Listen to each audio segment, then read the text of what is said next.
এই উম্মতকে আল্লাহ তাআলা সরাসরি জান্নাতে, সরাসরি জাহান্নামে প্রবেশ করাবেন না।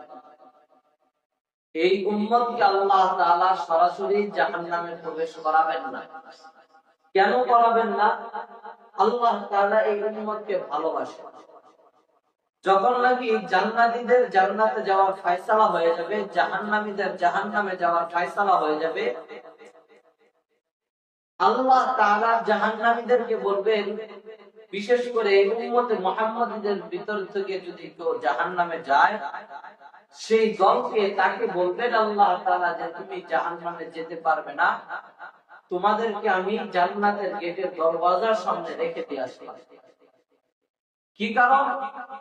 কারণ হলো জান্নাতীরা যখন জান্নাতে যাবে, এই জান্নাতীদের মধ্য থেকে যখন উলামায়ে কেরাম জান্নাতের দরওয়াজার সামনে দাঁড়াবে, তখন আল্লাহ তাআলা বলবেন যে দেখো তো এই জাহান্নামী গুলার ভিতর থেকে তোমার কাছে কারো নাম লেখা আছে কিনা তোমার লিস্টের ভিতরে।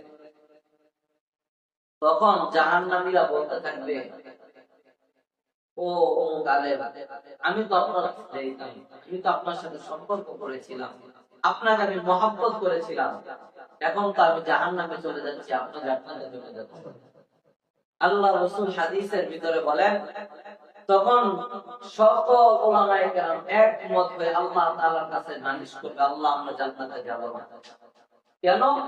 যে এই লোকগুলা তো আমার লিস্টের ভিতরে আছে, এই লোকগুলা জাহান্নামে চলে যাবে আর আমি জান্নাতে যাব, তা হতে পারে না। তখন আল্লাহ তাআলা রহমতের ভিতরে জোশ এসে যাবে। তখন আল্লাহ তাআলা বলবেন, ঠিক আছে, তাহলে তোমার লিস্টের ভিতরে যার যার নাম আছে তুমি তাদেরকে খুঁজে খুঁজে বেছে বেছে জান্নাতের ভিতরে প্রবেশ করো। সুবহানাল্লাহ।